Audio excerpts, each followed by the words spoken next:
Fala, ordinários! Está começando mais um podcast diretamente de Recife para o mundo, pai. Só basta falar português e também querer saber um pouquinho de tecnologia e ciência, né, Gabriel? É isso aí. Aqui meu nome é Rafael Oliveira, aqui do meu lado meu irmão Gabriel Oliveira e por trás das câmeras o peruano Carlos Arthur Ponce de León. Simbora, vamos aprender aqui hoje. Vamos lá. É, pai, hoje a gente vai falar de educação e tecnologia, velho. A gente tá aqui com um brother, um cara que é empresário e, além de empresário, ele vem utilizando de recursos tecnológicos e também da sua influência como empresa para trazer ainda mais educação e fazer uma espécie de, vamos dizer, revolução tecnológica para os jovens e uma galera que, de fato, aqui em Pernambuco, e não só em Pernambuco, eu acho que no Brasil todo, está impactando a vida de muita gente. Eu tô aqui com Rafael Gadelha. E ele que não é primo de Túlio Gadelha, não é nada, né? Meu velho, prazer em te receber aqui, mano. Valeu, Rafa, Gabriel.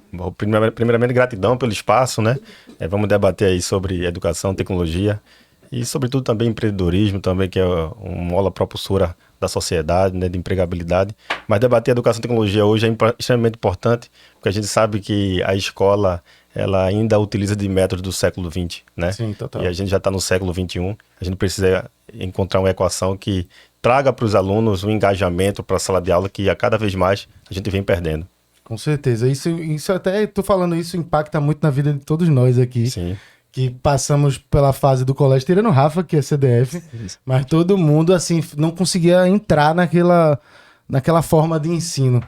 E depois eu fui me descobrir mais na faculdade, aí teve outra, já é mais aberto. Mas a gente vai falar sobre isso aqui. Antes, a gente precisa agradecer nossos patrocinadores pra gente seguir o papo, beleza? Vou começar agradecendo aqui Esporte da Sorte, que você que quer fazer sua fezinha, não perca a sua chance de apostar no time certo, viu? Não vá no Sport, nem no Santa Cruz. No Santa Cruz nem joga mais, né, Rafa? É, tá sem calendário. Tem que ir no time certo, não vá no coração, não vá na razão. E, inclusive, na razão de não jogar, não vá usar dinheiro do boleto, nem de pagar as contas dentro de casa, não. É aquele dinheiro, ia tomar uma cervejinha, ia fazer uma coisinha, é o lazer. Então, aproveita aí que a Esporte da Sorte tem as melhores cotações para você. Só você apontar teu QR Code aí, teu celular pro QR Code que tá na tela e aproveitar aqui as ofertas da Esporte da Sorte, pai. Um agradecimento também à galera da Pitu aí, sempre apoiando, principalmente a Pitu Remix, que é a mais nova novidade, né? A Ice da Pitu. Tem de limão e tem de abacaxi com coco. Se tu ainda não provou, só tu tá perdendo, viu? Porque quem provou gostou. É, gostou demais. É Pitu, todo mundo conhece, tá em todo lugar. Se liga aí, Pitu Remix, viu? Não perde tempo não.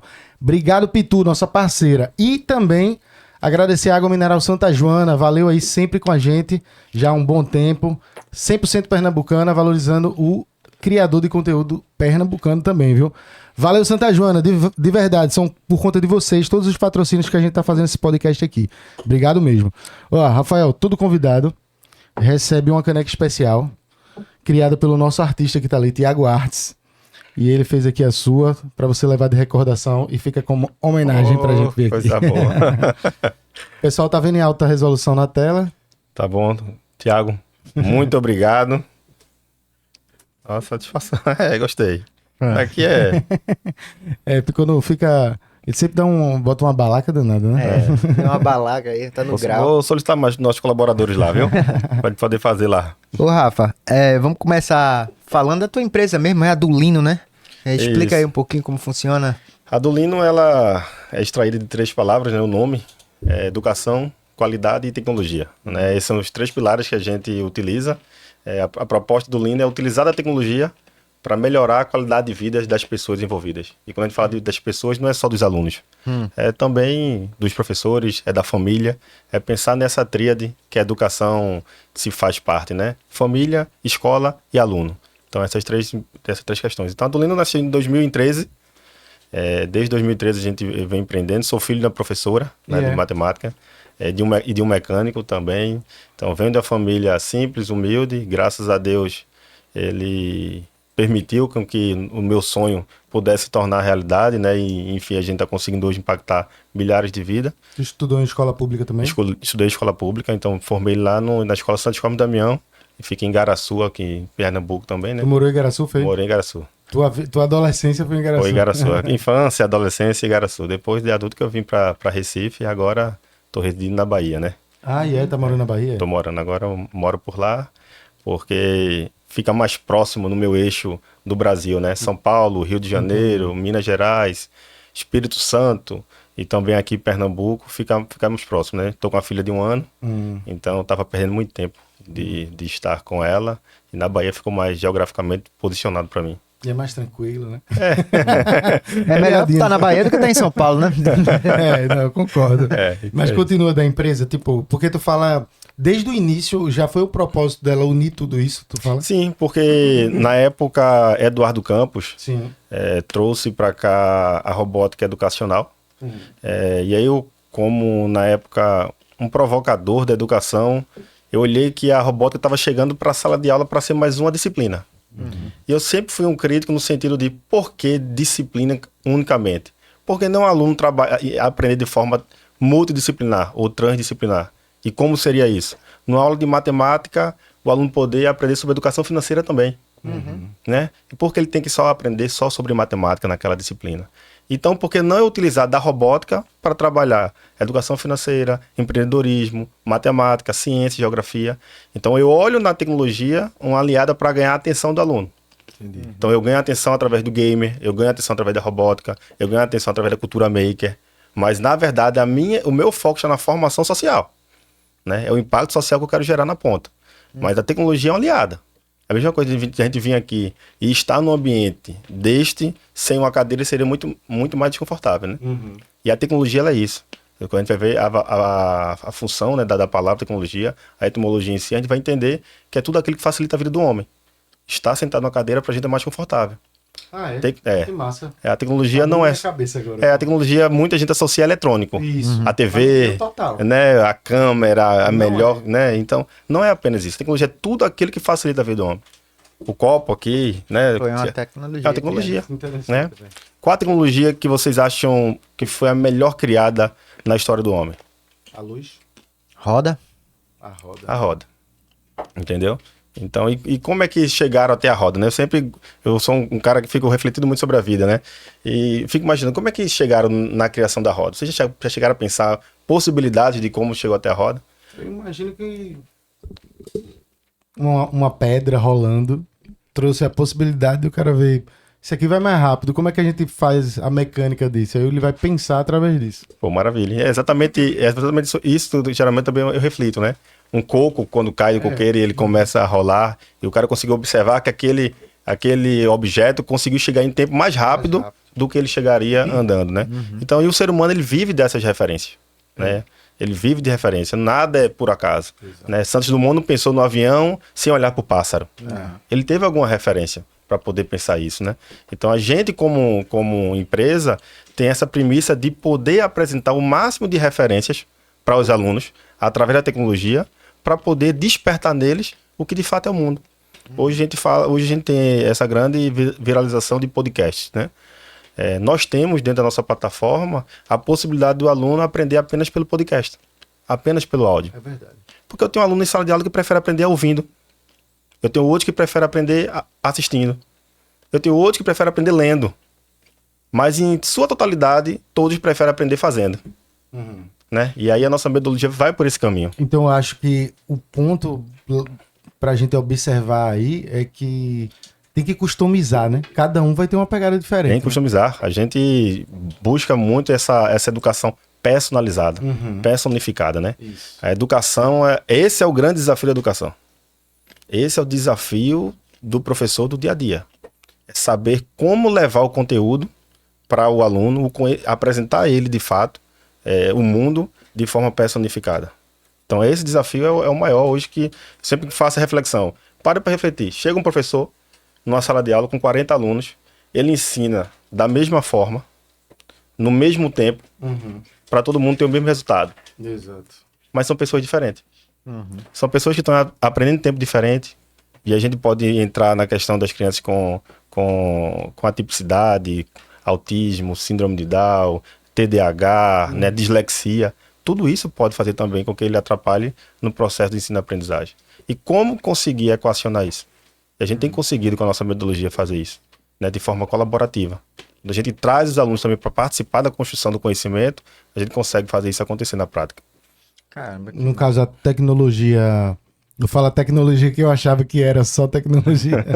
Ela ajuda isso a tentar conseguir ter mais dados particulares de cada um para entender como a melhor forma de que caminho se dá fazer essa troca professor e aluno ou a passar essa informação mesmo. Sim, com certeza, porque na forma que a gente faz a avaliação em sala de aula é de forma qualitativa.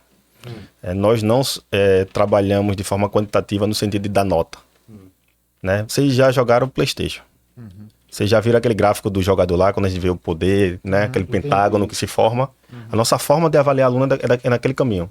E a gente separa o aluno em 2 etapas. Soft skills, as habilidades socioemocionais, e tech skills, que são habilidades tipo técnicas. a árvore de atributos, né? Seria a árvore de atributos isso aí, né? Isso, exatamente. Então É muito comum jogo de RPG, jogo... No FIFA também tem isso, né? Então a gente tem mapeado essas competências, né? E habilidades de cada aluno, para que a gente consiga ter uma avaliação qualitativa mesmo, de fato. Porque a escola que a gente tem hoje é deficitária. Se você for parar para refletir, quando a gente fala com um professor de universidade, ele conhece na ponta cada aluno. Ele sabe o que é preguiçoso, ele sabe o que é o CDF, feito o nosso amigo Rafa aqui, né? Ele sabe qual é. Então ele sabe qual é o cara que é mais criativo. Se eu ligar para um professor hoje meu da universidade e dizer, Rômulo, estou precisando de um programador que me entregue essa solução, ele vai saber. Fulano no 5º período. Mas por muito tempo essas informações qualitativas que nós tivemos, a gente nunca documentou. Isso fica na cabeça do professor e não vai ser documentado. É verdade. Hoje a gente tá recebendo lá na Bahia, por exemplo, a Baidi adquiriu lá o espaço da antiga, acho que é da antiga Ford, se eu não salvo me engano, e eles vão gerar 10 mil empregos dentro da cidade de Camaçari. E aí você pensa, esses 10 mil empregos, eles sabem quais perfis das pessoas que eles vão buscar. E eles não sabem onde buscar. E se a gente tivesse desde a educação básica esse controle das habilidades e competências mapeadas, hoje eu conseguiria de forma geográfica dizer para ele, ó, na rua tal, no CEP tal, eu tenho esse perfil de pessoa que você quer. Seja ela operacional, seja ela tática ou seja ela estratégica. Vê que negócio foda. Resolvi o problema... Tantos problemas, né, velho? Essa questão de dados, até eu fico às vezes indignado. Tu tá falando de uma parada bem específica que mudaria tudo, a educação mesmo. Mas as coisas básicas, pô, às vezes dados integrados, o governo devia ter tudo digital já, tudo uma coisa só. O cara viaja pro Peru, que tem um monte de coisas, que outros problemas que você diz muito mais atrasado do que o Brasil, mas também tem coisas que estão por lá faz tempo que é tudo integrado, digital também, essa questão. Você fica tipo... O DNI, né? Tu fala? O DNI, exato. Como é que faz tu lutar pra isso no meio de um país assim que parece que se esforça pra quem fazer o contrário de tudo isso, não tem interesse em fazer isso, velho? Não fica difícil, não? Muito difícil, mas tem até uma frase interessante que eu sempre gosto de refletir sobre ela, que eu gosto do impossível, porque lá a concorrente é menor, né? A concorrência lá é menor, é verdade. Né? Então, tudo que é mais difícil fazem com que as pessoas se dificultem a querer chegar àquele ponto, né? Obviamente, sair da onde eu saí, né? De uma família simples, humilde, sem recurso financeiro, sem estrutura, sem conhecimento. E hoje, poder ter hoje mais de 45 mil pessoas atendidas já com nossas soluções, para mim é de uma grande alegria e satisfação e de orgulho, né? Então, é difícil? Vai continuar sendo? Vai continuar. Mas eu gosto da dificuldade. É essa superação diária que me move, né? Uma dúvida que eu tenho, assim, muito grande, porque eu saí da escola em 2017, né? Faz alguns anos, mas querendo ou não é recente. Porém, quando eu era aluno, já estava no final de um processo de que, tipo, as coisas estão muito atrasadas, mas não sei até que ponto vai poder ficar tão atrasado. Eu vou explicar. Na minha época, sei lá, tinha professor que ainda mandava, tipo, como nota fazer um slide, sabe? E que você tinha muitas vezes um trabalho muito mais manual de fazer do que de pegar a informação, que o cara pegava na internet, Ctrl+C, Ctrl+V, copiava e, tipo, já era uma forma de que não dava para avaliar se o aluno estava sabendo do assunto ou não.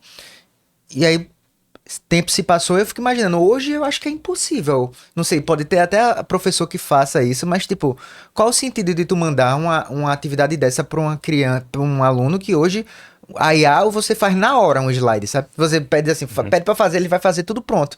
Então, tipo, até que ponto essa atividade que já tá desatualizada, tipo, já não faz mais sentido, né? Você tem que utilizar as tecnologias ao seu favor de como aquilo ali mudar. Porque se continuar do mesmo jeito, praticamente as pessoas já vão ter tudo na internet e vão estar lá. Como é que vai ser a avaliação só com prova?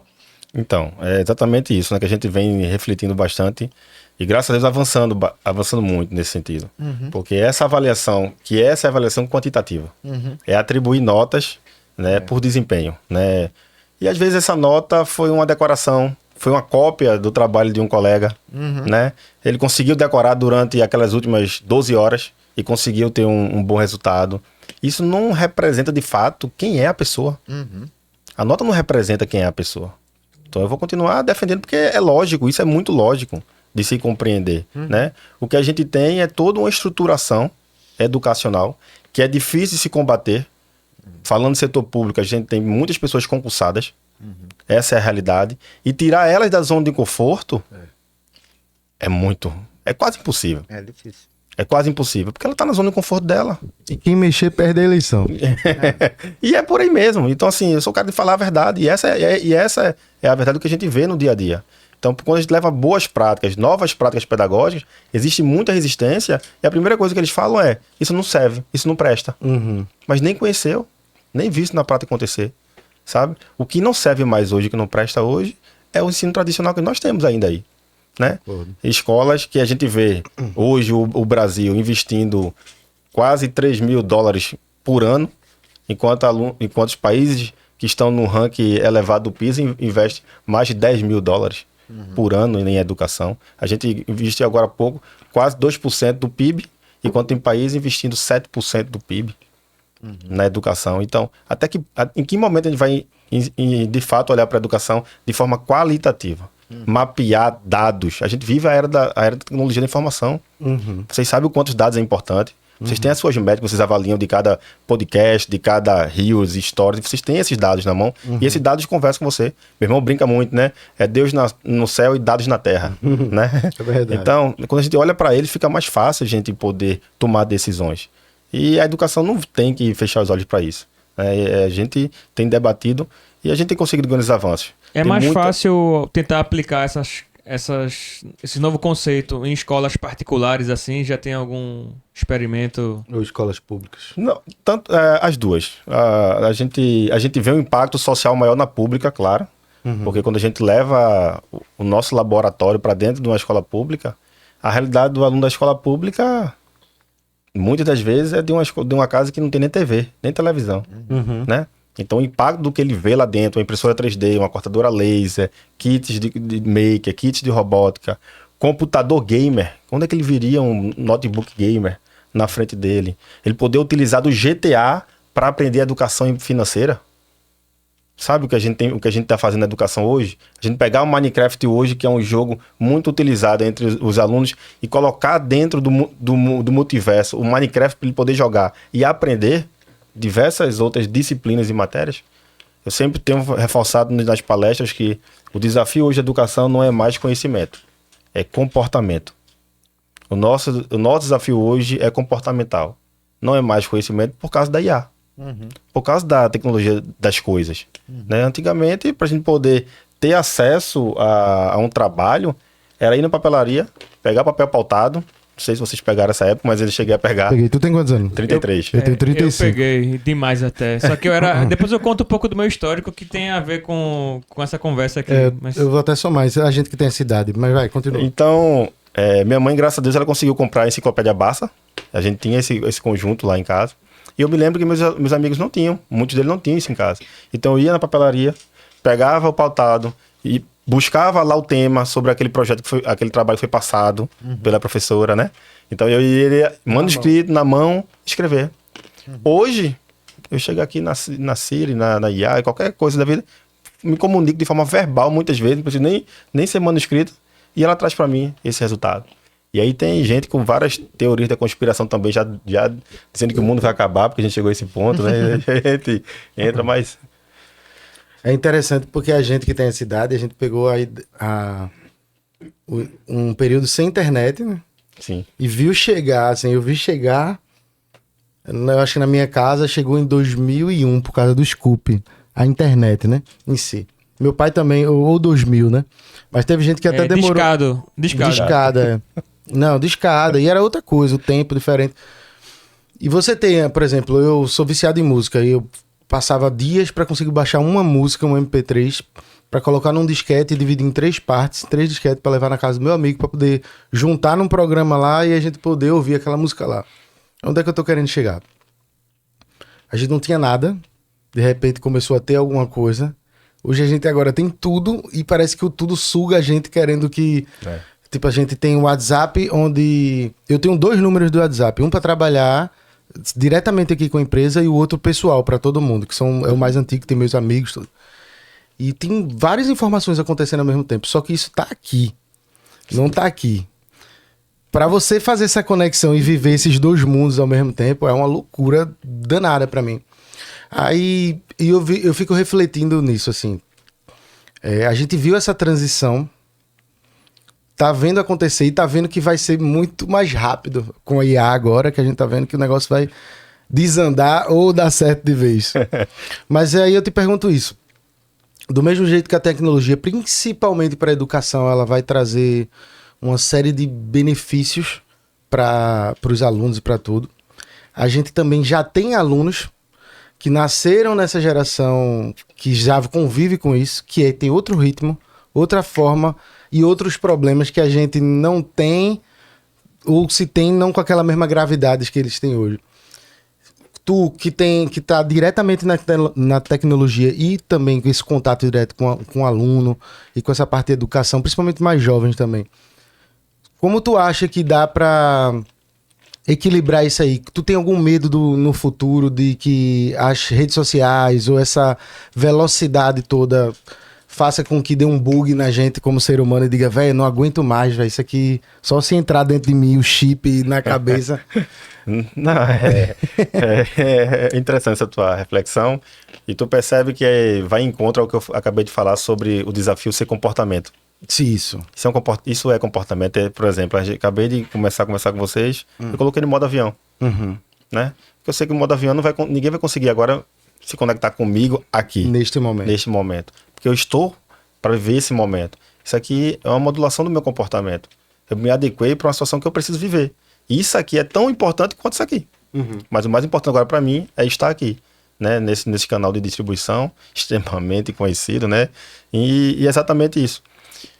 A tecnologia, eu gosto de olhar para o seguinte lado. A gente passou como sociedade muitos e muitos anos perdendo tempo, desenvolvendo tecnologia e se distanciando de forma social. Então a gente lançou o smartphone, a gente tem muitas das vezes nós próximos aqui ao mesmo tempo distante, porque tá cada um aqui falando com uma pessoa de um lugar diferente, né? Isso. Então ela trouxe isso. Mas por que a gente também tem esse desafio? Porque a gente não teve na educação básica uma preparação na escola, né? Verdade. E nem nossos pais tiveram para poder lidar com esse avanço. Então, a IA está chegando. O que é que a IA vai trazer para a gente? Mais tempo qualitativo para a gente viver interações sociais. Porque se antes eu passava 2 dias, 1 dia fazendo slide, muito de meu slide hoje é IA. Eu faço em 3 minutos. Em 3 minutos ela aponta para mim e tá lá. Mais lindo do que eu fazia antes. Vai ajudar a otimizar o tempo em algumas questões aí. Sim, otimiza e muito. Então eu dedico mais energia, mais tempo. A única coisa da vida que o ser humano não consegue multiplicar são suas 24 horas diárias. Essa todo mundo tem, né? Então eu consigo otimizar mais tempo para dedicar energia para outras coisas tão importantes quanto cuidar da minha filha, estar com a minha esposa e viver mais essas relações interpessoais, né? Total. Então faz muito sentido se a gente tiver um cronograma estrutural de comportamento montado para todo mundo, faz sentido. E aí quando o cara vê, caramba, eu tenho 2 números. Será que 2 números no mesmo celular é o mesmo peso de ter 2 números de celular diferente? Pô, andar com celular diferente, eu vou conseguir me adaptar? Consegue, porque o ser humano é adaptável, se adapta a tudo, né? Então, qual é a forma melhor de você, na vida que você vive hoje, qual seria a melhor forma de você, de fato, conviver com esses seus dois números? Entendeu? Então, dar um passo para trás e refletir. E aí você tem hoje diversos profissionais, até mesmo de saúde, que pode ajudar nesse seu comportamento, né, estruturado que é necessário. Aí vai ser uma preocupação que a gente vai ter que ter pro futuro, né? Tem Minha filha, desculpa, assim, minha filha, por exemplo, ela tá com 1 ano e 3 meses, a gente ainda não permite o uso de tela para ela. Né? A gente Isso é sabe... interessante, porque isso é uma coisa meio nova até, porque eu acho que uma galera de 5 anos atrás, talvez 8 anos, vamos estar assim, quase 10, não tinha essa preocupação e dava a tela, toma aí, vai ver um joguinho. E hoje em dia eu tô vendo mais gente pensando nisso, dessa geração que tá nascendo os filhos mais agora. Sabe? A gente pegou um time, eu sou um pouco mais velho que eles aí, mas a gente, querendo ou não, ainda da mesma geração. Mas a gente pegou um time que a gente não precisou, talvez, as familiares a ser policial, porque a gente foi mudando com a geração. Então, na nossa infância não tinha celular, o smartphone. Tinha, talvez assim, tava surgindo aquele celular tijolo, que quem só tinha era quem tinha muita grana. E a gente, acho que até compartilhou isso, né? Quando era criança, não tinha telefone fixo. Tinha que ter aquele sorteio para você poder adquirir a linha ou ligar no vizinho. Então a gente foi pegando isso. Então a gente era misto. Ficava na rua. Meu pai tinha comprado um videogame para mim. Acho que o dele também tem algo parecido. A internet, quando surgiu, para mim foi em 99, discado.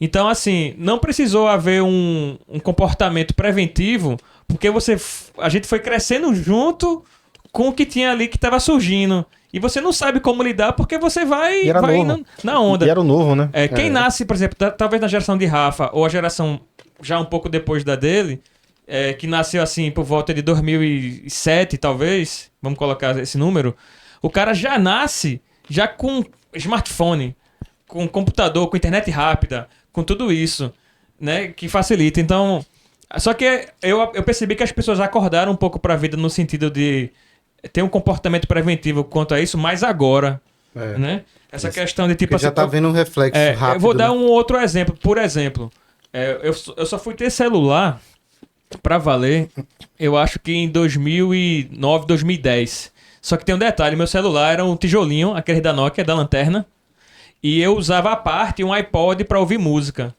Que era tipo um smartphone, mas sem a função telefone. O MP3. Só que por que eu tô contando essa história aqui? Porque eu separava as coisas. Então, quando eu queria me comunicar, eu usava um celular somente para me comunicar. Eu não ficava no celular me distraindo com qualquer outra coisa que fosse. Até porque eu não tinha. E hoje em dia, por exemplo, tem essa questão do controle dos pais para com os filhos, nessa questão do ou não dou um celular. Só que eles ficam perdendo tempo pensando isso, porque é o seguinte, é importante você ter a comunicação com o seu filho, mas tu não precisa dar um smartphone. E hoje em dia tá voltando à venda desse tipo de celular, que é o celular que é só para ligar. Então você pode dar um celular só para ligar, que não tem a função smart, porque aí você vai ali com o teu filho com a certa idade, ali, talvez com 12 anos, vai. Pelo menos você já pode ali se comunicar com ele, ou vice-versa, ele pode também se comunicar.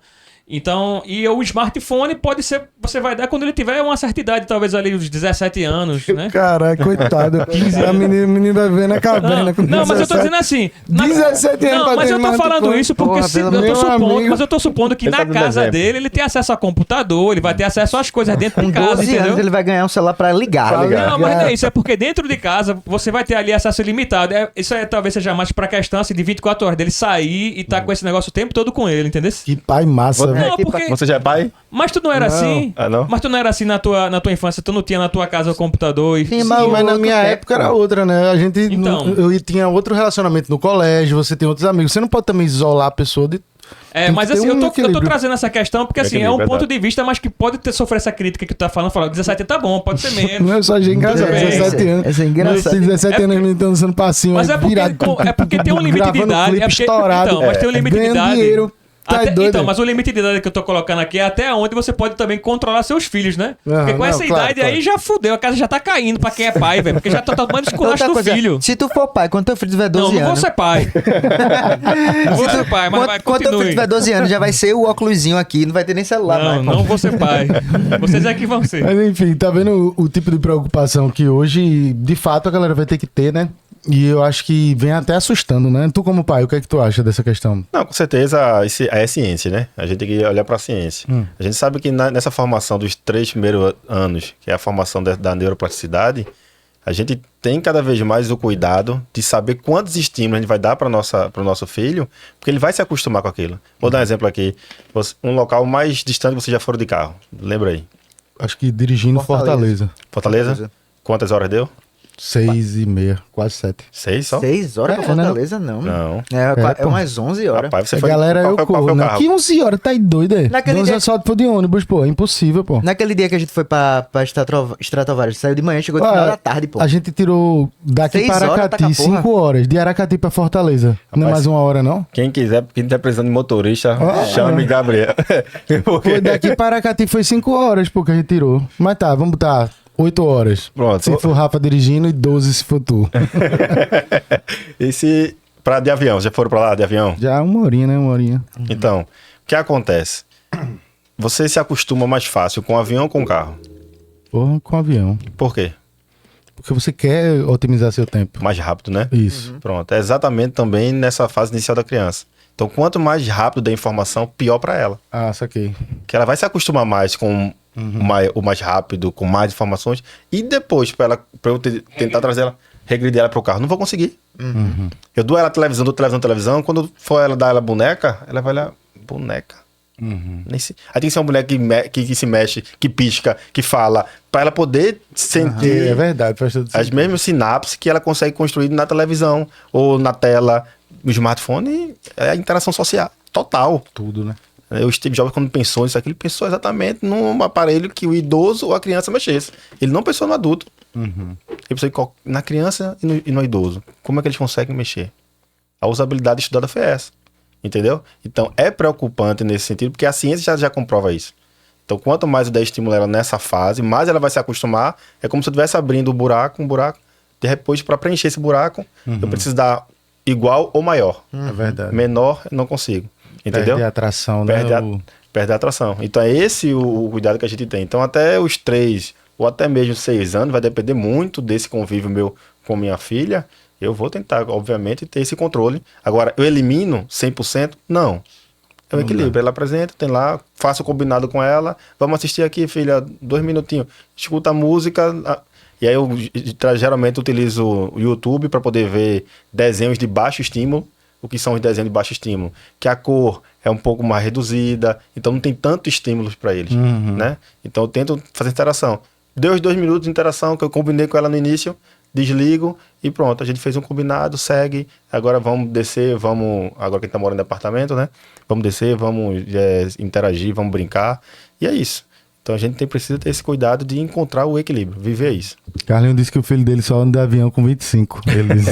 Não, eu aprendi a andar de ônibus com 12 anos. Isso aí, se eu aprendi com 12, pra mim toda criança era pra aprender com 12 também. É. Então ela vai andar de ônibus, mas não vai ter um celular pra se comunicar caso ela... Não, mas se aí o perca. celular não vai ter o smartphone, vai ter o celular somente pra ligar. Mas enfim, o outro ponto que eu quero trazer aqui é... Tava lembrando. Esqueceu. Peraí, não, eu vou lembrar Ele agora. ficou Posso nervoso seguir? quando fala de Posso ser seguir? pai. ele Vai, fica segue nervoso. aí, Tu que lembra? quando eu lembrar eu vou dizer. Que é do assunto, eu queria. É justamente da questão da empresa, voltando. Porque tu cria a empresa e tu faz dela algo para estar diretamente ligada à educação.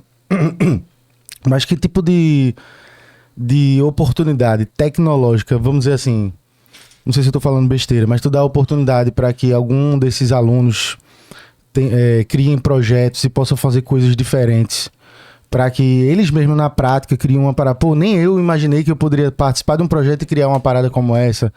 Porque eu acho que isso dá um estímulo da porra, né? Você ter a oportunidade não só de mexer, mas de contribuir também com ela. Eu tenho um grande case assim que eu posso falar, manda aí, que hoje nós utilizamos. Nós temos hoje no kit, nosso kit meio que se chama Dual Brain. Esse kit, ele foi produzido por ex-alunos nossos aqui do Recife, que hoje são nossos funcionários, Que massa. alunos de 2016, 2017, que hoje são nossos colaboradores e desenvolveram esses kits baseado no dia a dia que eles viam de necessidade na sala de aula.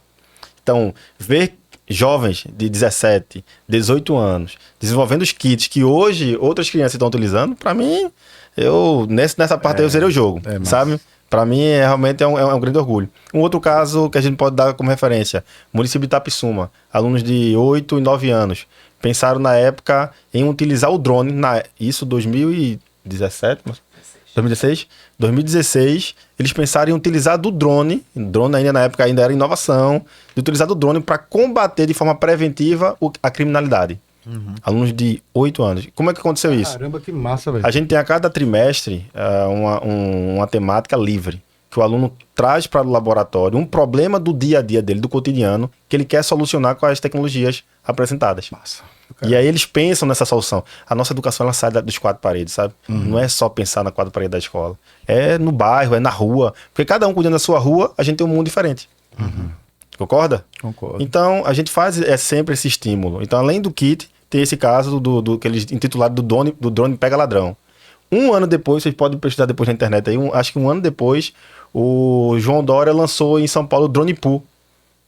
Eu sempre brinco, João Dória viu essa matéria do menino de Itapissuma, 30 mil habitantes, 25 mil habitantes, e do Nordeste chegou lá.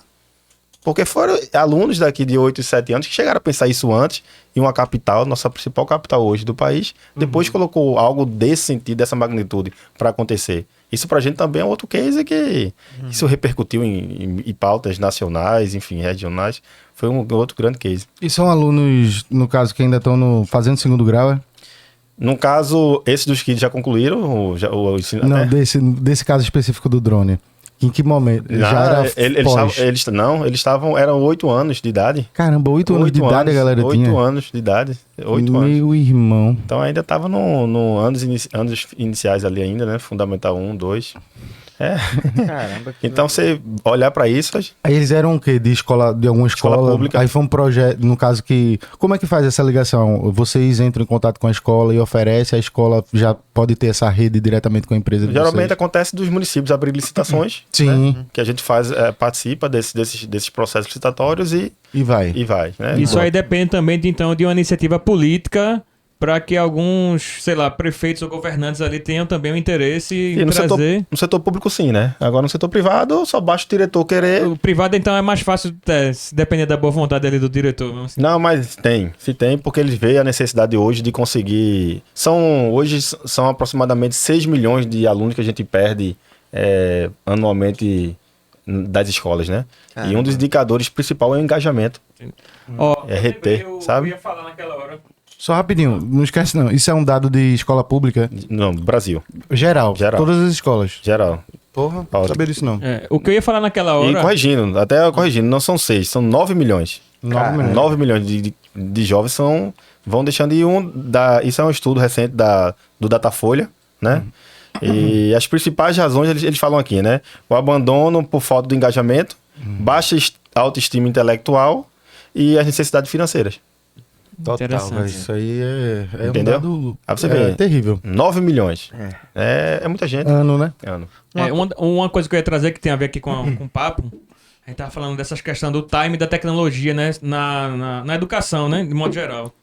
Quando a gente era criança, eu e o Gabriel, assim, tinha essa coisa assim da vontade da escola de se ter aula de informática com computadores bons, né? Eu acho que os alunos, assim, pelo menos eu na minha época, ansiavam muito por ter o contato com o computador e mexer, entender e tudo isso. Só que na nossa época existia o lance que era o seguinte, era aula de informática. Então na aula de informática você tinha esse acesso. E na escola que eu estudei, era sempre os computadores, eram os computadores defasados, antigos, e você ficava sempre naquela ânsia que iam chegar computadores melhores e tal.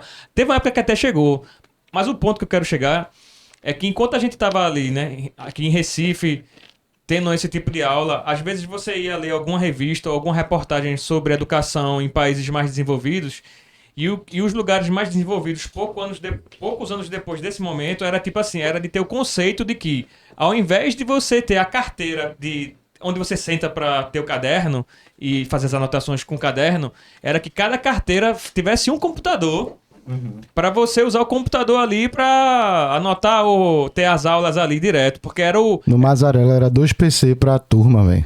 Olha só. De 10 em 10 então, pra ir isso era o devagar. vislumbre do futuro. Então, as escolas que eram de ricos, vamos assim dizer, em alguns países mais desenvolvidos, tentavam aplicar esse tipo de coisa, achando que estavam fazendo a coisa certa. E eu acho que tiveram algumas escolas que devem ter aplicado coisa similar. E aí passam-se os anos, aí hoje em dia a galera tá fazendo o caminho contrário. Porque percebem que o contato do aluno, aquilo que você falou, com papel pautado, com essa maneira roots, porque tem gente que acho que esquece de escrever. Eu mesmo, faz tempo que eu não escrevo assim uma carta longa assim, na mão, a punho. Você fica ali no teclado. E aí, tipo, aí tem professores, tem professores que ficam nessa de tipo assim, vão percebendo que tem que ter a hora certa, assim, tem que ter aquela progressão. É tipo o arquiteto que vai aprender primeiro na prancheta para depois ir para o AutoCAD, ao invés de aprender direto no AutoCAD, entendeu? O inverso Eles acham é isso foda, importante. Então, às vezes a coisa progride, mas eles veem, opa, não é bem por aí. Vamos tentar aqui ir com mais calma, tentar ir aos poucos, né? Para não viciar demais, vamos assim dizer, não mal acostumar, né? Não sei se... Como é que você enxerga essa questão aqui que eu tô trazendo agora? Não, perfeito. Em relação a essa utilização da tecnologia, desse computador, eu lembro da minha época de aula de informática, foi Maria. Chegava lá, o que a gente aprendia, na verdade, era colocar e remover disquete. Era basicamente isso, né? Eu acho que tudo na vida é o como, sabe? É como a gente fala, é como a gente vai utilizar essas abordagens, colocar simplesmente o computador numa mesa, ou colocar até iPad em cada cadeira, em cada carteira, não é o suficiente, né? Acho que o mais importante, a gente precisa promover em sala de aula a interação social. O mais importante é entender que cada um é diferente, que existem diversas divergências ali, e que a gente precisa aprender a conviver com essa divergência. E o ensino tradicional, ele não auxilia nisso, não. Porque cada aluno se sente enfileirado, cada um na sua posição. Ali já tô dando um recado, ó, cada um possível. O recado que eu passo de comportamento é esse, ó, olhe pra frente, se concentra aqui, eu sou a única pessoa que sei deste ambiente, e você só vai aprender comigo. E essa não é a realidade. Enquanto eu não tô aprendendo com vocês aqui hoje. Entendeu? Então ando o Brasil inteiro, ando o mundo também pesquisando, estudando, mas eu vejo que todo dia eu aprendo mais. Né? E vou continuar nessa constância. Então acho que a gente pensar em tecnologia, mais uma vez eu reforço, a tecnologia é o que vai ajudar o ser humano. Então eu posso utilizar de uma caixa de papelão para uma sala de aula e tornar muito mais atrativo do que um PC gamer. Com certeza. Sim. Entendeu? É o como, não é o que.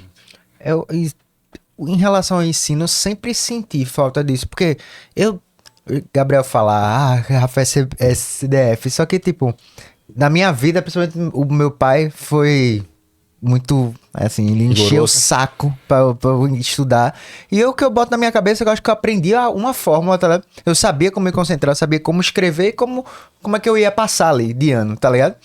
E só que muitas vezes faltava, eu sabia porque eu estudava e botava a bunda na cadeira e fazia, mas não via o retorno que aquilo iria ter. Teu lance era só passar de ano. Tu não tava se preocupando se aquilo ali ia ser interessante ou não pra tu. Eu passava e não ficava de recuperação. Mas também, tipo, não gostava de nada. Não tinha uma matéria que eu achava massa. Tipo, era pra passar. Só que aí, qual é o lance? Eu sempre me intrigou, principalmente depois que eu tipo, hoje sou estudante de economia, fui pra esse lado assim, Caramba. que eu olho que, tipo, não faz nenhum sentido a gente ter uma aula de matemática, ou seja, o que for, e você não ter educação financeira, velho. Porque eu passei 17 anos na minha vida numa escola pra você aprender conta e equação em segundo grau, pra você ver gente, porra, e amigo meu, gente que tirava nota boa e não ter controle com dinheiro. Isso é o que? Coisa que a gente não vê, pô, que tipo, básico, pô. É muito básico que poderia estar lá. E tipo assim, até que ponto qualquer matéria, mesmo que tu vá dar o conteúdo tradicional de Enem, tipo, que você tem que aprender porque tem aquela prova lá e tem que passar, mas tem como tu trazer coisas pro teu dia a dia, tipo, uma aula de química. Pô, o cara pode dizer, pô, essa substância aqui é corrosiva e, tipo, e aplicar isso à realidade muito mais do que foi a minha vida inteira. Tu falou isso aí agora, porque, velho, tu foi CDF pra caramba no GGE, que ser CDF no GGE já era foda, e não teve nada de educação financeira. Hoje tu tá fazendo economia, que se tu tivesse tido lá, tu ia chegar com a bagagem pra... Tá entendendo como isso? Eu sinto falta até de coisas até artísticas, tipo música. Sim. Cultura, por exemplo. Cultura, pô. O incentivo à cultura, a gente tem, por exemplo, teatro dentro dos... Pintura dentro do espaço. A gente conversava recentemente agora no almoço sobre isso, né? Da importância a gente introduzir mais a cultura. Que a gente tá perdendo cada vez mais. A nossa cultura hoje é o TikToker. É o passinho que você tá falando aqui. Então, Eu sei que existe essa transição, mas a importância de a gente resgatar, né, e preservar a nossa cultura, quando eu falo no sentido da Lia de Itamaracá, por exemplo, né, do coco de ciranda. Então, enfim, pensar nessas culturas, que a escola também tem essa função. Né? Não é só pensar somente em tecnologia, não, vamos olhar só para IA, olha para esse lado aqui e segue. Né? Todo extremo leva ao que a gente já conhece. Né? Então é importante a gente ter esse equilíbrio na vida. Né? Então, por exemplo, a gente utiliza tecnologia em sala de aula, mas a dissertação de todos os projetos dos alunos ainda hoje são manuscritas. Então eles usam computador, mas na hora de fazer a dissertação sobre o que aprenderam, é manuscrito. Porque a ciência ainda comprova que a forma melhor ainda de se absorver é através da escrita. Pô, Rafa, e aí eu uso esse exemplo da educação financeira, porque tem a arte, música, assim, coisas que são massas, mas a gente sabe que isso é um estigma da sociedade. Tem muita gente que tem um preconceito em relação a isso e tudo. Mas eu falo da educação financeira porque é tipo uma coisa que reflete no país. Tipo, o país, pô, o Brasil é um dos países que a galera tem mais dificuldade de se organizar financeiramente. E é uma coisa tão simples que isso você pode colocar numa aula de matemática. Se tu faz conta e tu divide a coisa, por que tu não pode fazer uma questão de dizer assim, ó, tu tem X de dinheiro, vamos fazer... calcule para que tenha um melhor rendimento, é fazer uma poupancinha, quanto vai gastar. Isso aí é uma questão simples de matemática, tu pode trazer isso e não traz. O entendimento de inflação, o que é a Selic. Se a gente sair por aí perguntando na rua, o que é Selic? Escutei disso na minha faculdade. Então, imagina quando a gente tá lá no início, que é muito mais fácil de assimilar, aprender os conteúdos, se você tivesse sido esse incentivo. Total. E financeiro está na vida de todo mundo. Exato. A gente vive no mundo capitalista. Exato. Né? Exato. O financeiro está... Eu, particularmente, aprendi a lidar com dinheiro depois devendo. Fui empreender, meti a cara, vi que apurado não era lucro, devi. Quando eu vi que eu não estava devendo mais do que eu estava ganhando, eita, tô no caminho errado. Eu não poderia ter aprendido lá na escola? Total, de forma gamificada, de forma lúdica, eu poderia ter aprendido na escola. Eu senti a dor. Vocês jogam RP, GTA, alguma coisa do tipo assim? Já jogaram GTA, já. Algum jogo assim? Eu joguei. Eu jogo bastante. Eu tenho vários videogames com milhares de jogos. Mas vocês jogam o RP, o que é na internet, que todos os players são jogadores mesmo reais. Eu já joguei GTA Online, né? Que você online joga também, isso, que joga com a turma, pronto. Cara, ali dentro daquele jogo ali... Tem um mundo, né? Existe um mundo. Eu aprendi a modular rádio, ou seja, o que o policial faz por aí, por causa do GTA. Sério? Que é a AP Central. Eu sabia porque o que GTA, AP... ele tem um modo de jogo que você tem uma vida ali. Você faz missões pra ganhar dinheiro. Fala, né? Você compra interage o com outras pessoas. Seus avatares, né? Você pode comprar casa, ter um trabalho. Mas tu aprendeu como? Dentro do jogo, você pode escolher qual caminho você quer seguir. Geralmente, a maioria é polícia ou do crime, da criminalidade, né? Então, mas tem médico, tem... Enfim, tem empresário, tem diversas funcionalidades. E eu sempre gostei da parte da polícia. De tentar colocar a ética, enfim, né? De correr atrás do bandido. Mas para poder fazer parte da polícia dentro do jogo, você tem que poder aprender a modular rádio. Tem que aprender qual a função do P1, do P2. P1 é o cara que vai no volante, dentro da viatura, o P2 está do lado dele. Cada um tem uma função. E isso é regras da polícia nossa mesmo. Então, hoje eu consigo entender muita coisa da polícia, TKS. Eu vinha TKS segurança. Eu via muita coisa TKS. Hoje eu sei que TKS é obrigado. TKS dentro da modulação de rádio é obrigado. Entendeu? Então, se você for vendo, muita coisa que vai acontecendo dentro do jogo, você vai entendendo, caramba, aprender educação financeira. Sabe como a gente ensinou educação financeira utilizando GTA no projeto do Rio de Janeiro? A gente colocou os alunos, todo mundo com $10 mil, lá moeda é dólar, $10 mil para poder jogar na cidade, e foram tentar comprar um carro na concessionária. Todo mundo que chega a comprar o carro, para poder se locomover mais fácil, mais rápido. Entendeu? Vai lá. Chegaram na concessionária, os carros eram quanto? 8, 9, 11.500. Caramba, vou comprar o carro, não vou poder comer. Não vai sobrar dinheiro mais para nada. E começaram a pensar. Daqui a pouco a gente deu uma injetada de capital na cidade. A gente aumentou. Alguns tinham conseguido comprar carro, a gente injetou. Botou $100 mil a mais para cada um. Nesse momento, o que aconteceu? Eles sabiam que tinha mais dinheiro circulando. Quem tinha comprado o carro por 12 queria vender por quanto agora? Por 30. Deu por 40. 80, 110. Aí, na prática, de forma gamificada, eles sentiram: caramba, por isso que o Banco Central não pode imprimir dinheiro? Do caralho. É por isso, entendeu? Então a gente mostra, se a gente só imprimisse dinheiro e colocasse na sociedade, o que iria acontecer? Todo mundo iria aumentar, porque a demanda, obviamente, iria aumentar, né? A oferta, obviamente, também ficaria reduzida. E aí aconteceu deles, de forma gamificada, aprender. Então a cidade lá, ela é uma cidade petrolífera. A gente mostrou dentro do jogo, depois até posso mostrar vocês o vídeo, mostrou dentro do jogo eles extraindo petróleo. Eles foram ver como é a extração de petróleo, e a gente consegue fazer o petróleo marítimo, o petróleo terrestre, e toda essa gamificação. Você bota pra refinar também, não? A plataforma faz, né? O jogo também tem. Então, toda essa gamificação, imagina aprender dessa forma. Total. Então, isso é muito mais lúdico para o aluno. Para ele faz muito mais sentido do que eu chegar numa sala de aula e dizer, pessoal, você sabe o que é rotação e translação? E tentar fazer vocês pensar aqui o que é rotação e translação, sem ter nenhuma referência. Outra coisa é eu pegar um peão, colocar aqui para rodar e dizer, tá vendo esse movimento que ele tá fazendo em cima do próprio eixo? É o movimento da Terra, rotação. Isso é tão verdade que os professores que ficam pra vida são aqueles professores que trazem as aulas diferentes. Total. É o que traz uma forma diferente de tu olhar. Tipo, eu admiro mesmo André Maia, né? Que grava Vida de Biologia. Só vive levando os bichos pra aula, pô. E, pô, o cara vai assistir aula de biologia com uma coruja do lado, é mais massa, né? Perfeito. Até a utilização de música, você que gosta muito de música, quantos professores não utilizam só da música? Total. Pra você decorar uma fórmula. Então, marcou muito. Isso marca muitas pessoas, né? Então é essa ludicidade que a gente batalha por ela, sabe? A gente trazer um ambiente cada vez mais lúdico para os alunos, porque isso auxilia nesse processo, né? Não só para o aluno, professor também, né? Ô, Rafael, eu imagino que deve ter algumas regiões de que pra chegar lá, sei lá, no interior, e vocês têm acesso a isso também. E vocês vão como? Tipo, tem pra levar os equipamentos? Então, temos hoje um laboratório móvel. É um ônibus customizado, então a gente transforma um ônibus em laboratório. O ônibus entrou ao laboratório? Entrou na zona rural ou na zona urbana mesmo, ele geralmente para muito em praças.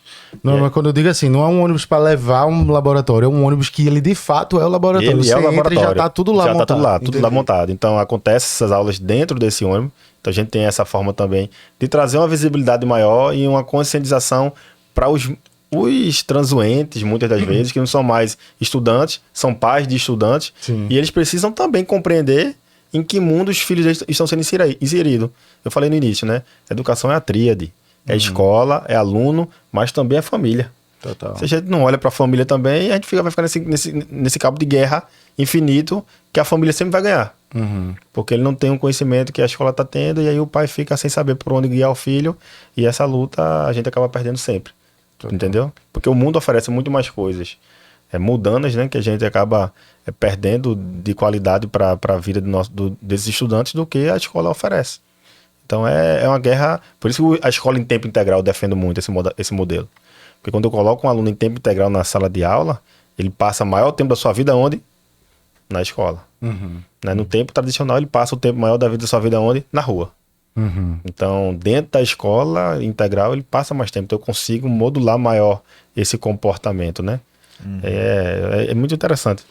Quando o integral é dessa forma, é massa. Porque eu lembro quando eu era PA, eu ficava assim... Aí, eu acho que acho que foi no terceiro ano que dizia agora vai ter aula de manhã e de tarde pra preparar. Do Enem, sempre assim, porra, é foda, velho. Meu irmão, velho. De manhã e digo... de tarde pra você ficar ali sentado... mas eu digo, por exemplo... É massa quando é uma escola que eu digo assim, que tenha de fato, que tenha esporte, porque tem a música, que tem a tecnologia, que você possa usar o período integral para mexer com tudo, né? Eu tenho até um caso assim a falar, o Instituto Vinícius Júnior, por exemplo. A gente fez um estudo junto com eles. Vinícius, acho que há 2 anos atrás começou esse trabalho forte de utilizar o do futebol para educar. E ele utiliza o futebol para trabalhar matemática, sabe? É bem bacana a proposta que ele tem. Ele transforma a sala de aula num minicampo. Então, a sala de aula, o piso é uma grama sintética. Tal. Então, é um projeto bem bacana que ele tem feito. Isso lá no Rio, também em outras cidades. Também ele tem executado pelo Brasil. E eu me lembro na época conversando com o Camilo, com os diretores dele lá do Instituto. Eu conversava muito, né? Cara, vocês estão indo para uma linha na qual eu mais acredito no poder de formar um ser humano, que é o esporte. E eu falo por quê? O esporte, depois de estudar tanto, eu vejo que a única coisa que consegue trabalhar a tríade humana: corpo, mente e espírito. Uhum. A única. A gente vai para a igreja, a gente consegue trabalhar o espírito, a mente, mas a gente não trabalha o corpo. A gente vai para a escola, a gente pode trabalhar o corpo, a gente trabalha a mente, mas a gente não trabalha o espírito. Quando a gente vai para o esporte, a gente consegue trabalhar os três. Uhum. Entendeu? E eu educar as pessoas através do esporte, cara, na época quando eles me convidaram, vamos fazer uma parceria e tudo mais e tal, eu disse, poxa, só que eu tava num momento de transição, de estratégia da empresa, e não, em algum momento certo a gente vai poder seguir, né? Falei, Camilo, dá uma segurada, porque eles queriam também, de uma certa forma, sabia que a gente tinha um canal de distribuição muito grande já no Brasil, e eles poderiam utilizar desse canal de distribuição nosso para poder acelerar o crescimento, porque por mais que seja Vinícius Júnior, mas entrar no mercado é muito difícil. Não é só teu nome, meu nome e chega lá, e não é dessa forma. O mercado é muito competitivo, né? É bem difícil de se entrar. E aí a gente, seguiu. Mas eu acho que é até uma forma de a gente fazer uma reflexão sobre o quanto a gente poderia utilizar mais do esporte. E aí quando eu falo do tempo integral o aluno à tarde, a gente poder disponibilizar o judô, o futebol, o basquete e respeitar, mais uma vez, a individualidade de cada um. E por isso que esse é o desafio da educação. É respeitar a individualidade de cada um. Você gosta de quê? Gosta de música? Gosta de matemática? Gosta de empreendedorismo? Enfim, vamos trazer essas pessoas no que elas gostam e potencializar no que elas são bons. Para que eu tentar trazer todo mundo para uma média, que eu nunca vou conseguir trazer para essa média. Nem quem quer ganha, nem quem não quer. Ninguém ganha. Ninguém ganha. Então a gente precisa ter mais essa educação de forma mais responsável, qualitativa, respeitando competências e habilidades. Vocês sabem a diferença de competência para habilidade? Não, diz aí. Por exemplo, dirigir. Certo. É uma competência. Certo. Né? O Celta foi o primeiro carro que eu tive. Eu tenho a habilidade de dirigir um Celta. Eu tenho a competência de dirigir, mas a habilidade que eu tenho de dirigir um Celta porque eu dirigi ele diariamente. Então essa é a diferença entre... Um jogador tem a competência de jogar bola, mas Ronaldinho Gaúcho tem a habilidade de dar uma ele é lambreta. habilidoso. Ele é muito habilidoso, porque ele tem vários recursos, né? Que ele, ao longo do tempo, ele foi praticando e conseguiu se tornar hábil para aquilo. Entendeu? Mas a competência é exatamente o seu jogador. Ele joga bola. Mas um zagueiro tem a habilidade para ser atacante? O atacante tem a habilidade para ser zagueiro? Então, esse detalhe, né? A diferença tá aí. Essas duas coisas, sabe? Ô, Rafael, tu falou aí que tua empresa impacta 55 mil pessoas hoje diretas, né? Que tu fala assim, cadastrado, né? Diretamente. Mas eu vi que o planejamento de vocês, até uma data, não lembro se era 2030, posso estar falando errado, de impactar pelo menos 1 milhão de pessoas. Exato. Isso é em todo o Brasil. Qual é a projeção de vocês e o planejamento mesmo para isso? Quem não sabe onde quer chegar, qualquer caminho serve. Né? Verdade. Então eu ficaria perdido daqui sem saber para onde eu quero chegar. A gente definiu bem claramente que a gente quer chegar até 1 milhão de vidas impactadas até 2030. Pra gente vai ser uma data importante, né? 2030, porque eu tô próximo de fazer 40 anos e eu quero antes dos 40 bater esse tão sonhado 1 milhão, que tem uma história por trás, né? Filho de pobre, a gente sonha muitas vezes ter R$1 milhão, né? Caramba, R$1 milhão, R$1 milhão, a gente cresce, 1 milhão, porra. Quando eu cheguei lá, velho, e que eu vi que não era o que eu pensei que era. Sabe, eu pensei que ter grana era, sei lá, velho, ficar feliz. Eu pensei que ter grana era isso, eu associava isso. E eu vi que não tinha nada a ver. Entrei numa depressão danada assim. Tem época que eu não queria levantar da cama, e meu irmão tocando na empresa só. Portamos o melhor momento financeiro nosso e eu não tava feliz. Mas eu sonhei tanto, batalhei tanto pra aquilo ali, e quando eu cheguei, a vida não é sobre dinheiro. Sabe, foi bem doloroso, assim, bem doloroso mesmo, mas depois aí, a partir daí eu disse, eu não quero mais R$1 milhão não, velho. Não é sobre real não, a vida é sobre vida mesmo, é sobre servir. Sempre brinco, né? Quem não vive pra servir, não serve pra viver. Então, é sobre servir. Então eu quero agora atingir 1 milhão de vidas. E até 2030, porque antes de 40 anos eu quero... Porque depois que você entra no ENTA, 40, 50, só se chegar nos 100, né? Então é muito, a estrada é grande pra sair dos ENTAs da vida, né? Entendeu esse carneiro? Então eu quero andar aos 39 e poder, então 2030 ali eu tô ainda com 39 anos, então eu quero poder chegar. Então, quais estratégias nós estamos adotando para isso? Nós credenciamos agora, ano passado, por exemplo, o nosso primeiro franqueado. Então nós temos um franqueado hoje que vendeu lá no estado de São Paulo já, o projeto, já está atendendo já hoje lá 10 mil alunos. Só esse franqueado nosso. Que massa. Entendeu? Então, a gente está cada vez mais podendo agora, estamos validando o modelo de negócio esse ano, para a partir do próximo ano credenciar novos franqueados para poder chegar nesse 1 milhão. Porque somente o nosso braço trabalhando em prol disso seria, né, muito difícil.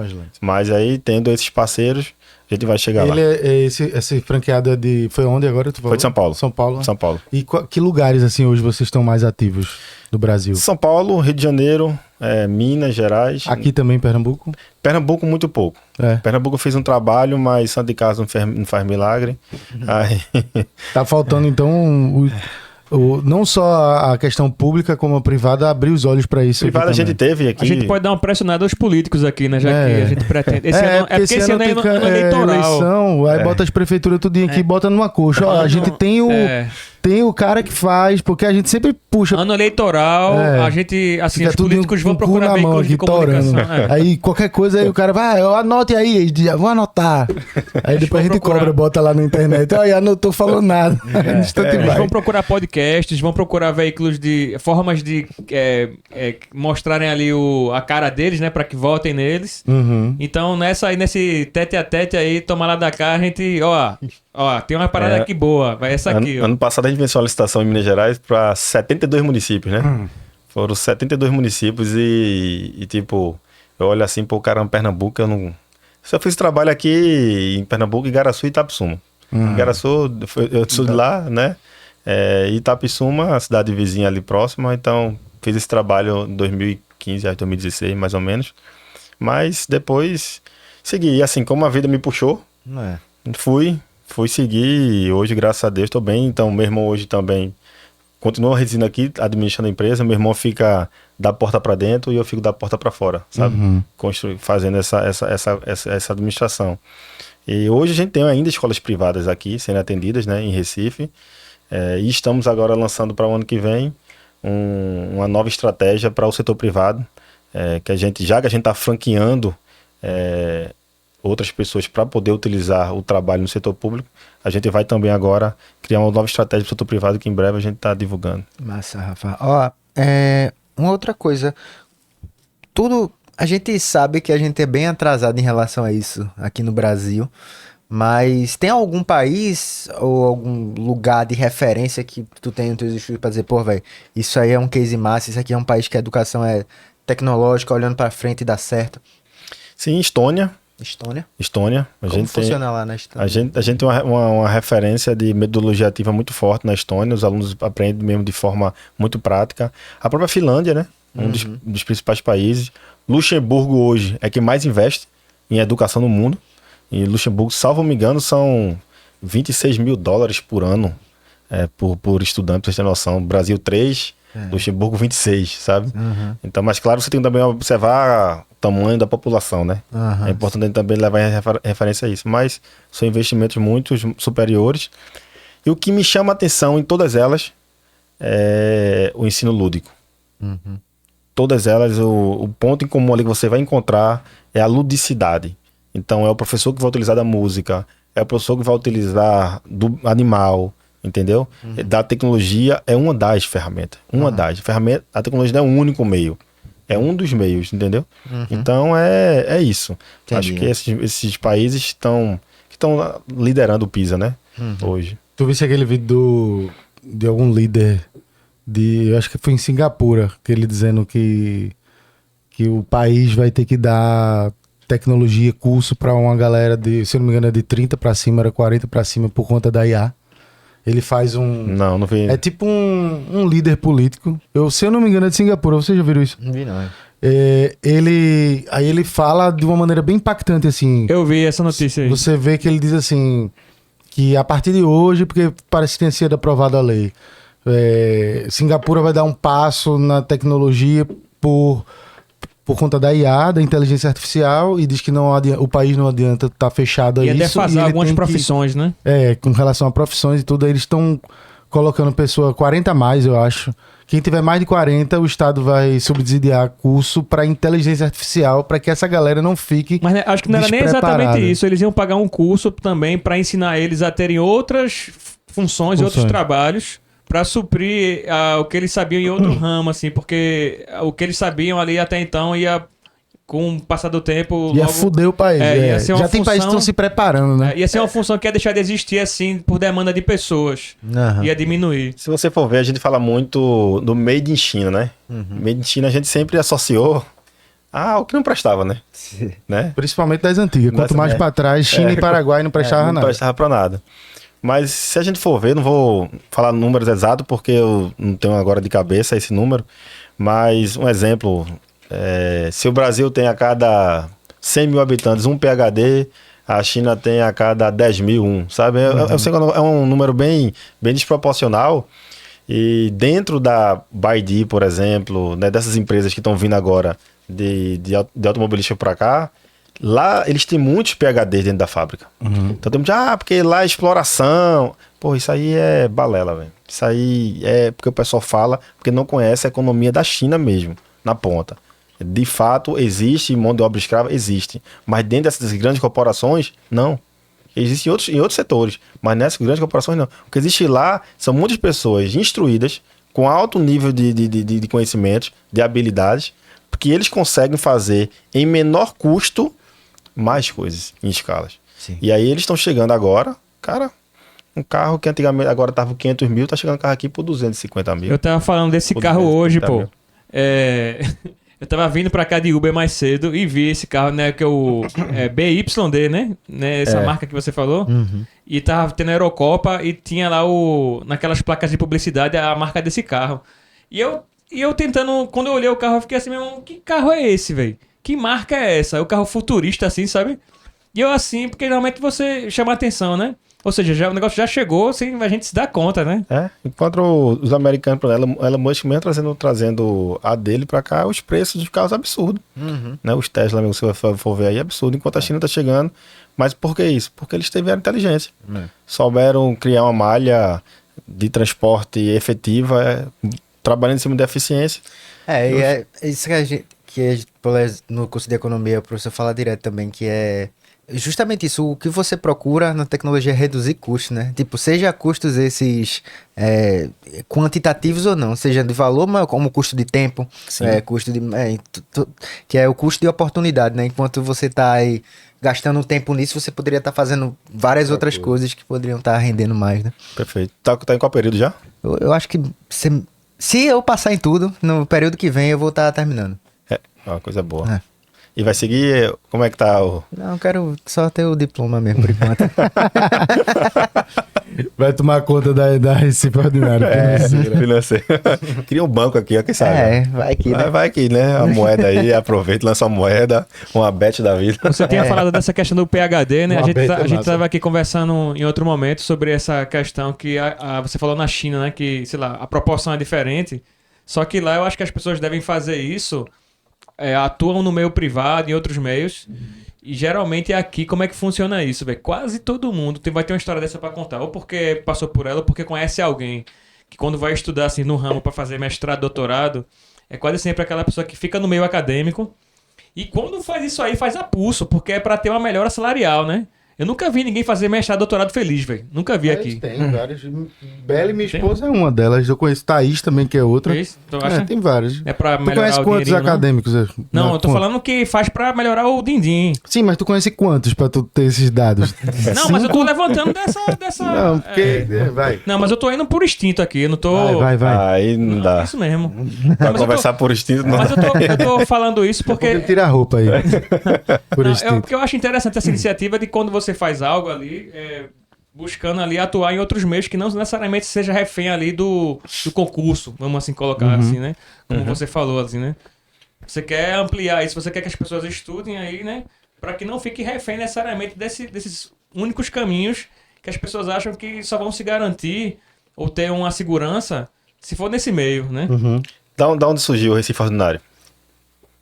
Foi mais... É porque eu já venho da internet desde 2006. Só que era outro projeto, é Boy CDU.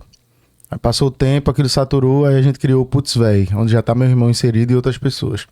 Aí saturou, aí a gente já foi para a terceira etapa, que foi a Recife Ordinário. Sempre dentro do humor e procurando um caminho de como tornar isso rentável a partir do segundo projeto com humor. E aí a gente passou o tempo todo da nossa vida pensando no macro e atingir o Brasil todo. Depois quando a gente veio, vamos focar aqui, deu certo.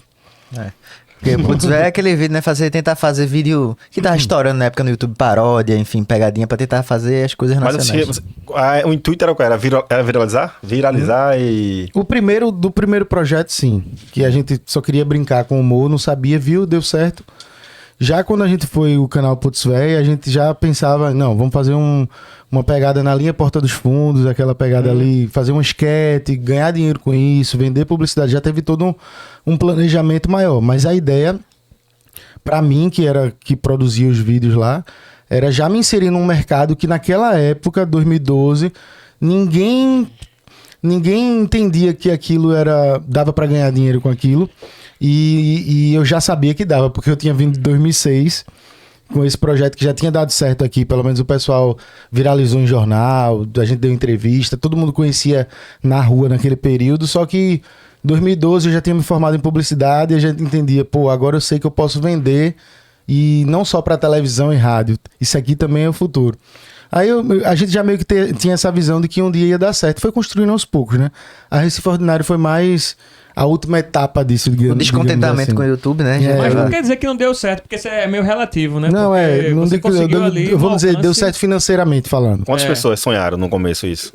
Ah, velho. No início eram três pessoas. Depois é que o negócio foram mais pessoas. Então. Hoje você tem quantas pessoas hoje?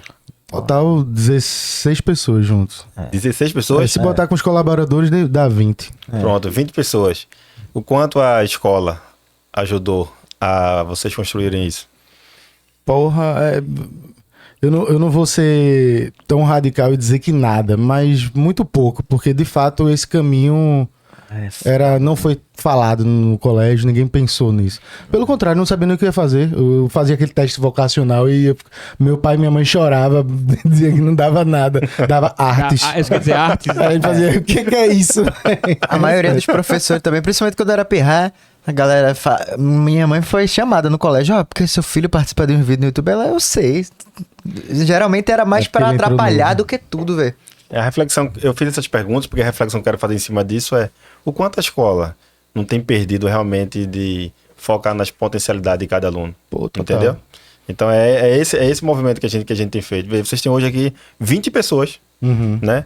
Vocês talvez hoje em Recife vocês são principais canais de comunicação na internet. Sim, sim. Né? Sim. Então, veja que ponto vocês chegaram, né? E quanto vocês poderiam, talvez, ter chegado antes ou até de forma mais otimizada, mais talvez. eficiente, tivesse tido nível de conhecimento. Tenho certeza que vocês também, financeiramente, tiveram algum descuido nessa trajetória. Com né? toda certeza. Porque a gente não teve isso lá atrás, né? Tanto é que ele foi lá, peraí, agora são bilhões que a gente vai mexer, deixa eu... Vou fazer economia. fazer economia para aprender logo, né? Isso porque eles nem repetiram de ano. Né? Ainda foram bons. Vocês nunca repetiram de Eu ano? nunca repeti, não. Mas também passava ia pra final em todas. Só não ia em religião e educação física. Mas tudinho eu ia. Carlinhos terminou o colégio com 21, não Eu foi? digo isso, não, eu terminei com 20, velho. Da Jair você já tira, né? Que foi uma coisa dramática, triste, né? Meu pai gastou muito dinheiro com escola aí, porque... Na escola. E interessante trabalhar com educação, porque eu sempre fui esse aluno aqui, da final. Eu lembro uma vez que eu peguei o boletim final, eram 12 disciplinas que a gente tinha. Acho que era 12. E aí eu tinha ficado em 11 finais. Aí eu voltei andando pra casa, triste. Aí eu voltei andando pra demorar mais tempo de chegar em casa pra não levar surra, né? Aí eu disse, rapaz, mas cheguei em casa, acabei ficando de castigo. Quando eu chego em casa, o telefone toca. Tá, pra casa de Rafael, tal, tudo bem. Peguei telefone fixo naquela época, né? Ele disse, alô, aqui é a professora, tal, da escola, tal. Sim. Olha, seu boletim tá errado. Eu... se não for em 11, você ficou em 12. Foi em todas. Faltou colocar uma. Cara, aquilo ali pra mim ali. Na hora assim, minha mãe olhou pra mim e disse: eu já tinha vindo de um ano que eu tinha ficado em 8. Eu consegui passar. Aí nesse ano eu fiquei em 12, minha mãe olhou pra mim e disse: olha, esse ano não tem mais castigo, não. Você tá reprovado. Eu lembro que você tá reprovado dela foi tão forte pra mim que eu disse: pô, eu vou mostrar que eu vou passar. Sabe? Aí entrei no quarto, comecei a estudar isso, aquilo. Fui lá e consegui reverter todas as disciplinas e passei, né? na final. Mas veja só que interessante. Por que eu tô na escola se eu era um aluno que na escola eu nunca dava esse exemplo a seguir de boas notas, né? Mas eu tinha bons comportamentos, né? Eu sempre, nas escolas, eu fui representante de classe. Eu sempre tive essa competência e habilidade de liderar de conversar com pessoas. Ganhar um pontinho ali do professor. Então, eu sempre tive essa habilidade, essa competência, né? Então, se talvez lá atrás eu tivesse olhado isso, lembro quando eu fui fazer teatro na escola pública que eu estudei, quando a Globo contratou a gente para fazer a novela que teve aqui Duas Caras. Teve uma novela gravada aqui Duas Caras, né? E aí, quando eu participei, caramba, depois quando a Van chegou lá em casa e que quiseram me contratar pra Malhação, que minha mãe olhou pra mim e disse, você não vai? Bicho, aquela ali me destruiu. E foi a mesma dor que eu senti quando ela falou pra mim, você tá reprovado, né? Então eu tive uma oportunidade, entrei no teatro, dei meu máximo, consegui me destacar aqui como melhores ator coadjuvante, enfim, um festival estudantil, né? Aqui em Pernambuco. E você ter a oportunidade naquela época ir pra Malhação, e você não poder ir. Porra, tua mãe disse não. Não, porque era Rio de Janeiro, era perigoso, ele não sei o quê, enfim, toda uma... Mas mudou tudo, né? Talvez hoje tu seria cabeção. Não, e aí, exatamente, né? Eu sou grato a Deus por tudo que eu consegui chegar.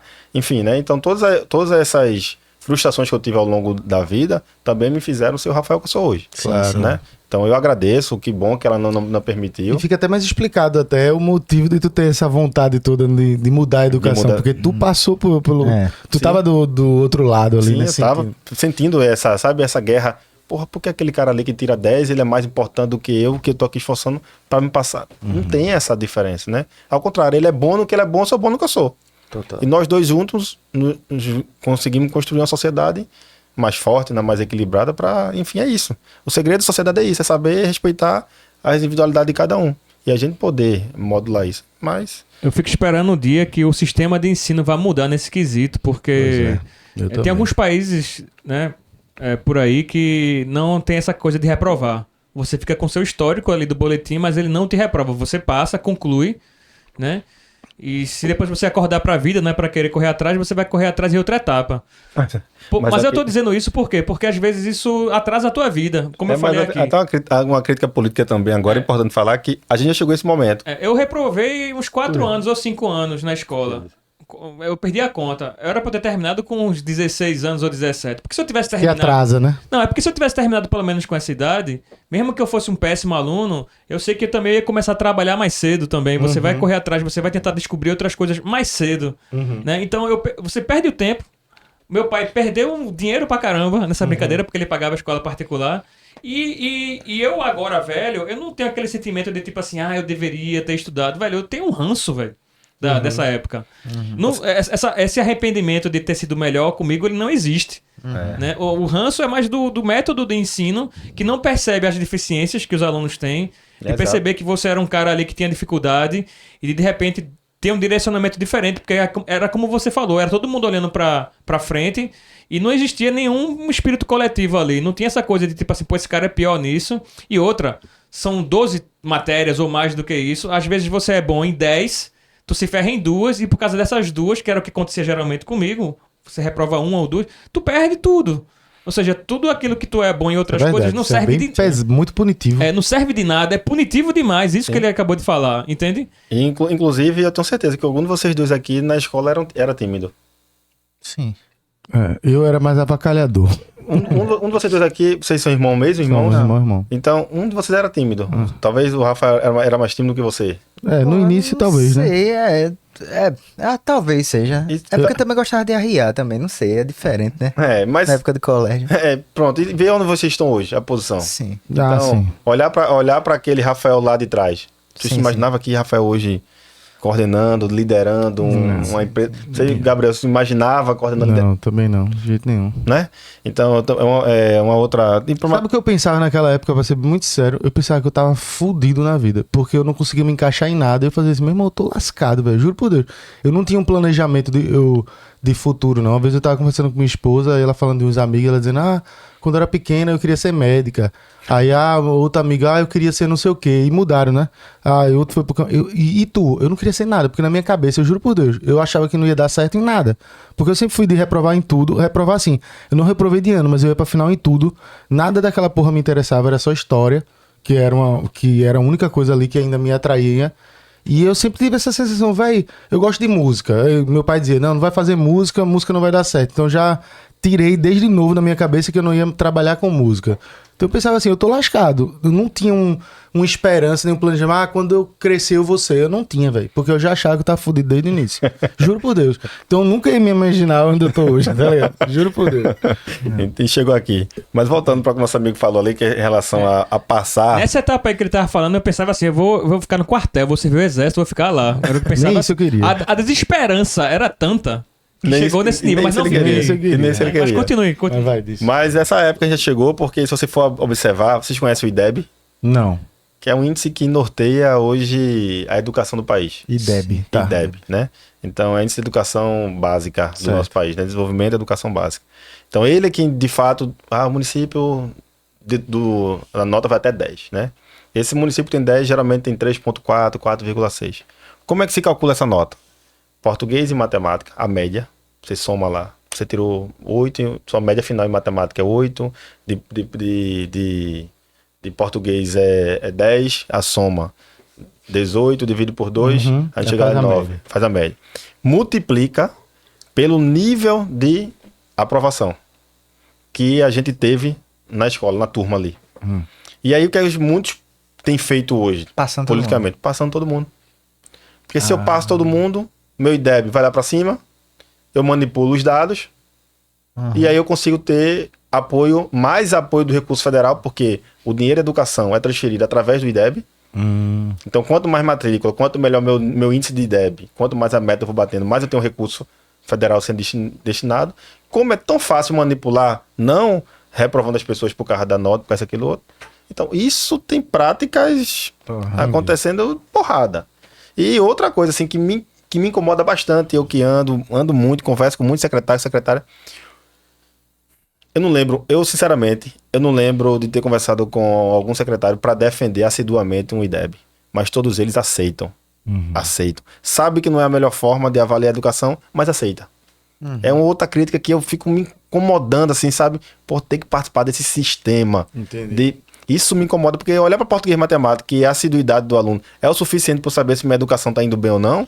Porra. Não, é justamente essa história também dos dados que tu disse, que não importa ter os dados, as pessoas têm que aprender a interpretar dados, né? Aí você vê o nível de aprovação e o que é que isso quer dizer? Perfeito. Pô, claramente quer dizer que também pode ter gente passando todo Passando, mundo. então... Isso aí é um... Então são coisas, a gente tem alguns casos de municípios que estão com o IDEB lá em cima, mas o nível de criminalidade também está lá em cima. A conta não fecha. Se eu tenho um município que é bem educado, a criminalidade não vai estar lá em cima. Deve ter também município que deve ter o IDEB alto, mas também uma defasagem de alunos gigante também. E tem vários municípios aí matriculando alunos fantasma que nem existe. E aí você vai vendo, quando você vai ver, olhar para os dados, tratar o dado de forma qualitativa, você vê, caramba, velho, tem muita coisa que poderia ser diferente na educação, até a forma como é que a gente olha para o PISA hoje, pro ranking, é dessa forma. Para um país desenvolvido, que a gente sabe que a restrição, a ética, a conduta é diferente, até funciona. Talvez montar uma fórmula aí. Mas para um país do Brasil, do jeitinho brasileiro, aí, meu amigo, então ainda existem essas nuances para a gente poder olhar e refletir. Caramba, a educação do país talvez esteja muito mais pior do que a gente imagina. Porque os dados são muito fáceis de serem manipulados. Ô, rapaz, a gente tá chegando perto do final do programa aqui, mas tem um assunto que eu não queria deixar de falar contigo, que é com relação a chips neurais. Porque eu acho interessante, porque eu tava lendo sobre tu e vi que a empresa já, pelo menos, pensa em fazer esse tipo de trabalho, pelo menos estuda sobre isso. E eu sei que tem uma certa rigidez e talvez até, não sei se a palavra é preconceito, mas pode ser medo também de muita gente, de aceitar esse chip e as mudanças que poderiam acontecer, principalmente para pessoas que necessitam até de mobilidade mesmo, questão física.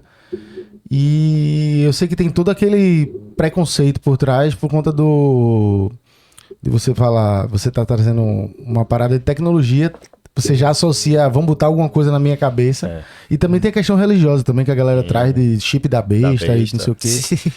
Como é que tu enfrenta isso e que visão tu e a empresa tua empresa tem para fazer algum tipo de trabalho com chip neural? Então, o que a gente tem feito, na verdade, por exemplo, a Starlink já instalou o primeiro chip, né?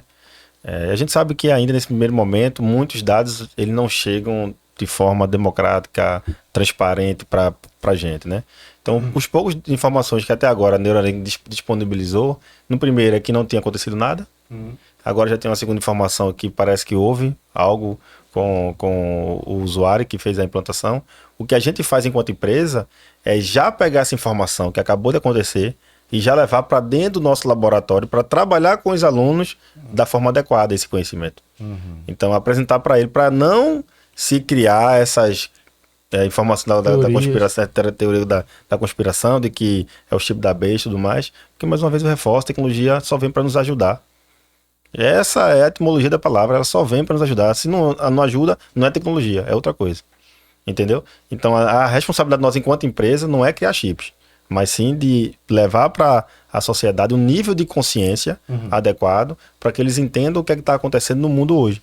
Porque se for no modelo de ensino tradicional, esses alunos só vão aprender sobre a Neuralink quando chegar no Instagram, quando chegar no YouTube e no Google. Não vai ver na sala de aula. Conosco, nós levamos para a sala de aula para que a gente possa debater entre eles o que é que está acontecendo. E eles poderem observar dentro desse chip, por exemplo, ônus e bônus. E o que eu penso sobre o chip, que vai ser um baita de um avanço. Quais são os chips são para quê, né? Estimular, né, por exemplo, a coordenação motora fina. Estimular, por exemplo, a transmissão, né? Por exemplo, o Elon Musk agora estava com a pessoa que fez o teste, conseguindo controlar o mouse, a seta o cursor do mouse, só pensando. Caralho. Entendeu? Utilizando iones cerebrais. Então, isso deu certo.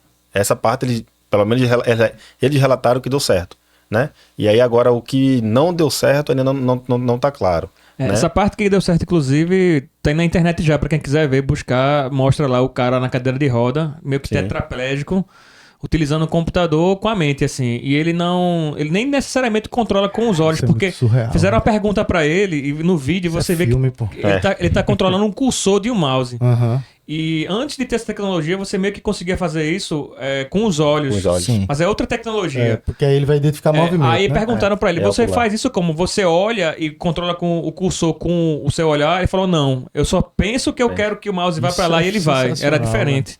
Então é um E é um avanço... pouco daquilo, né, Carlinhos, que a gente conversou, aquela roupa motora que o cara teve na Copa do Mundo em 2014.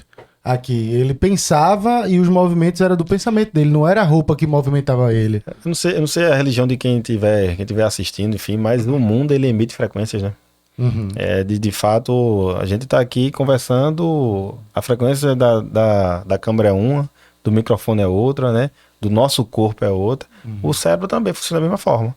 Então, o que eles estão estudando é encontrar essas frequências para que esses neurochips possam se conectar Tá entendendo, e né? entender, codificando. Então, para mim isso... Eu confesso que eu não tenho coragem de abrir minha cabeça e faço teste comigo. Isso aí eu não tenho teste, não teria essa coragem não.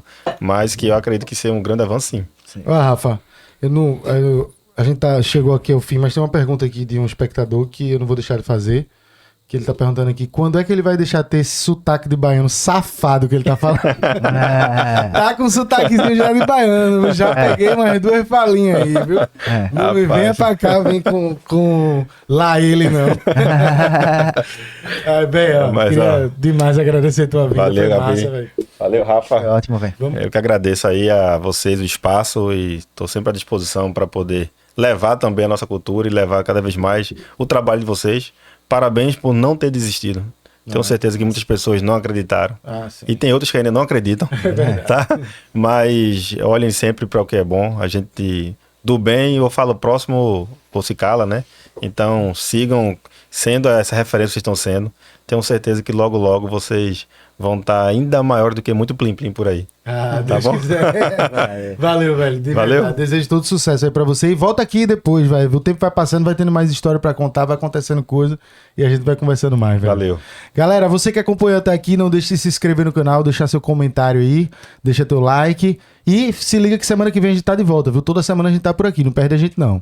Então aí, você tá ligado que o Brasil, nem sempre você pode estar assistindo com um celularzinho aqui, dando vacilo. Então se você quiser colocar no seu fundo de ouvido para escutar na melhor qualidade, tá esse podcast no Spotify, no Deezer, no Google Podcast. Esse e tantos outros episódios que já rolaram. Então pode pesquisar lá. Tamo Isso aí. junto. Valeu, galera. Até semana que vem. Valeu todo mundo da equipe. Tamo junto. Cheiro.